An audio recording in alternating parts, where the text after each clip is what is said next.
Selamat pagi, bertemu kembali dengan kami Andi Hanif Mursid.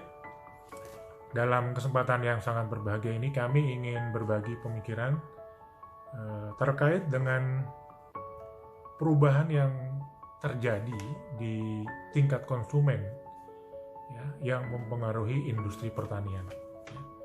Jadi perubahan yang terjadi di customer yang mempengaruhi agriculture industry. Ada 5 aspek yang terjadi di tingkat konsumen yang mempengaruhi industri pertanian. Yang pertama adalah apa yang disebut dengan plan at home Jadi pandemi COVID-19 ini yang terjadi sekarang ini, yang belum berakhir, itu mendorong banyak sekali konsumen untuk mulai secara kecil-kecilan dan bertahap melakukan kegiatan berkebun, mengelola taman kalau di kota ini sering disebut dengan urban farming Jadi mereka nanemin rumahnya dengan berbagai macam produk pertanian, ada sayuran, ada buah-buahan, ada bunga-bungaan dan lain-lain Ini didorong oleh yang paling utama itu satu, karena mereka ingin keluar dari kejenuhan, karena setelah berbulan-bulan berada di rumah karena memang nggak bisa keluar kan, karena kalau keluar rumah itu bahayanya besar sekali, dan melihat kegiatan berkebun, bertani di rumah itu adalah terapi untuk mengusir kejenuhan Di samping merupakan sebuah kegiatan yang menyehatkan Makanya banyak sekali orang yang sebelum ada pandemi nggak pernah berkebun, nggak pernah ngurus taman. Setelah adanya pandemi mereka menjadi sangat aktif karena mereka garap itu pagi-pagi sekalian untuk mendapatkan sinar matahari supaya imunitasnya membaik, sekaligus menikmati proses berkebun itu, menghirup udara segar membuat badan mereka lebih sehat, imunitasnya jadi lebih naik Jadi faktor pertama karena ingin mengusir kejenuhan Faktor kedua karena banyak sekali ini kesadaran muncul di konsumen kita akan pentingnya food security Kesadaran bahwa keamanan pangan itu menjadi sangat penting sekarang apalagi di era pandemi ini. Kesadaran bahwa bagaimana produk pangan itu diproses sampai dia bisa dikonsumsi itu menjadi hal yang penting karena sekarang ini konsumen sangat melihat pentingnya menjaga yang namanya kebersihan, keamanan, kesehatan karena itu satu-satunya cara untuk menjaga diri kita agar gak mudah kena COVID termasuk memastikan produk yang kita makan, apakah sayuran, buah-buahan maupun produk-produk pertanian lainnya, itu juga diproses dengan cara-cara yang sehat, yang aman, yang sehat yang bersih Boleh jadi produknya itu enak rasanya, produk pertaniannya tampilannya bagus, tapi kalau diolah dengan cara yang nggak sehat, yang nggak bersih, yang nggak aman, konsumen akan menghindarinya karena itu berpotensi besar menjadi sumber penularan virus, kuman, bakteri, jamur dan sebagainya, dan itu akan menggerogoti imunitas kita, bahkan bisa membuat kita tertular COVID Nah itu kesadaran yang muncul di konsumen kita. Kesadaran ketiga adalah ini menguat di konsumen kita bahwa nggak bisa lagi sebuah daerah itu mengandalkan suplai pangannya apakah sayurannya, buahnya, atau produk-produk pangan yang lain itu sepenuhnya 100% ngandelin dari luar daerah Karena Contohnya pada saat lockdown ini, daerah-daerah yang nggak mampu menghasilkan produk-produk pangan itu mereka suffer karena terjadi kelangkaan pangan di daerah tersebut. Ya. Orang susah dapetin produk-produk pertanian, ya. Karena penghasilnya di daerah lain semuanya. Ya. Makanya ada kesadaran mereka harus punya juga tuh buffer, penyangga, ya. Sehingga kesadaran untuk bisa menghasilkan produk pangan sendiri, paling nggak untuk kebutuhan rumah tangganya sendiri, itu menguat sekarang ya. Paling nggak kalau nggak bisa semua ya, paling nggak sayurannya, buah-buahnya ya. Makanya mereka merasa penting untuk memanfaatkan pekarangannya untuk menanam produk-produk pertanian, sayuran, buah, ya, tanaman bunga-bungaan dan lain-lain ya. Itu bisa dengan hidroponik ya, bisa dengan vertical garden ya, memanfaatkan dindingnya misalnya, atau dia manfaatin atapnya ya, rooftopnya, dia bisa memanfaatkan lahan yang sempit tapi dibuat berlayer-layer sehingga pada akhirnya bisa luas juga ya.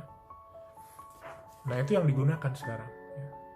Dan itu diharapkan bisa, kalau nggak menggantikan 100%, paling nggak ini jadi penyangga. Suatu saat kalau ada kelangkaan supply, mereka masih punya cadangan ya. Selain mereka konsumsi sendiri ya. Nah yang terakhir, yang keempat, ini kesadaran yang meningkat besar terkait dengan environment, terkait dengan lingkungan ya. Jadi kegiatan urban farming ini, urban gardening ini, itu dilihat juga sebagai salah satu respon proaktif ya untuk mengurangi pemanasan global. Ya, membuat udara jadi lebih sejuk ya, lebih adem, mengurangi efek rumah kaca dan sebagainya. Kalau kita misalnya ke Singapura ya, kalau dari atas pesawat, sebelumnya kan kita sering lihat rumah-rumah di Singapura itu atapnya dicat seragam tuh, coklat misalnya. Sekarang kalau kita lihat banyak yang coklat itu berubah jadi hijau karena atapnya itu ditanamin macam-macam sayuran, ditanamin macam-macam buah-buahan, bunga-bungaan ya. Dan banyak sekali milenial Singapura yang jatuh cinta terhadap urban farming ini, urban gardening ini, karena mereka melihat dampaknya sangat positif, baik untuk individu, untuk keluarga, maupun untuk komunitas. Ini yang terjadi ya. Makanya di Singapura itu meskipun kendaraannya banyak, kegiatan manufacture juga banyak di sana ya.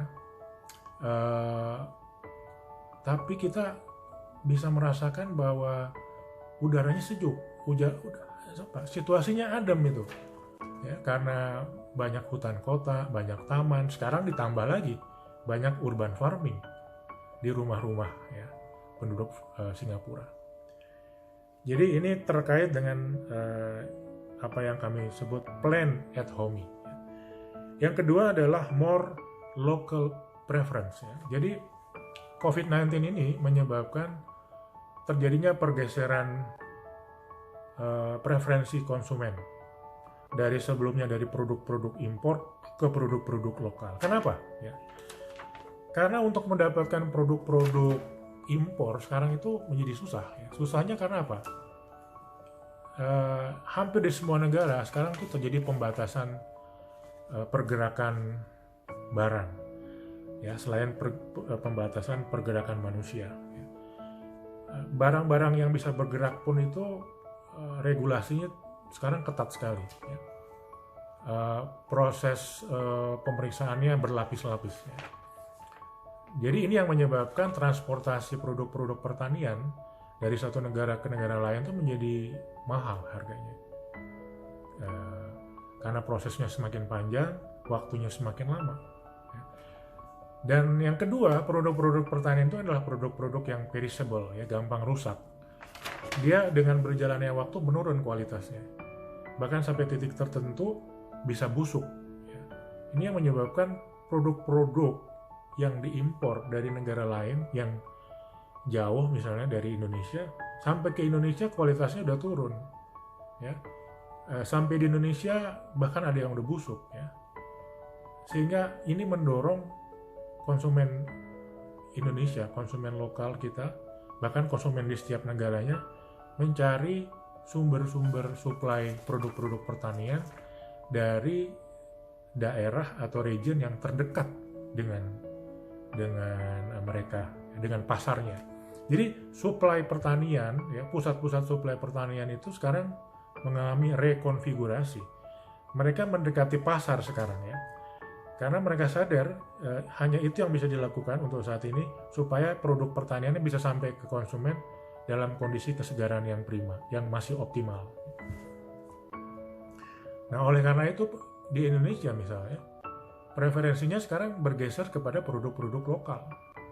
Kalau dulu misalnya kita tuh sangat berkiblat orang konsumen Indonesia pada produk-produk pertanian dari Bangkok misalnya, dari Thailand, ya, atau dari Cina, ya. Sekarang produk-produk dari Indonesia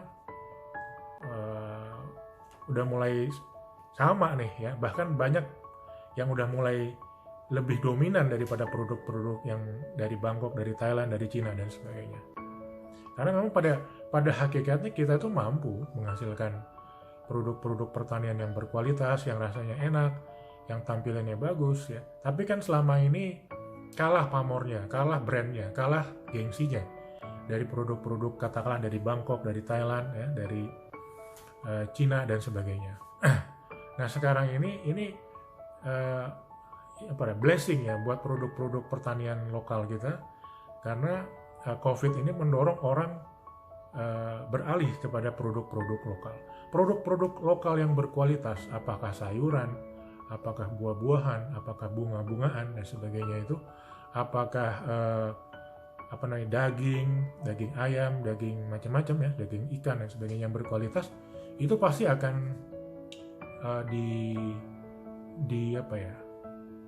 dicari, diburu oleh konsumen, ya.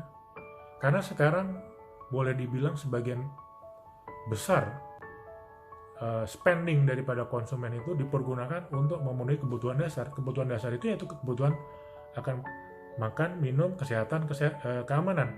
Jadi proporsi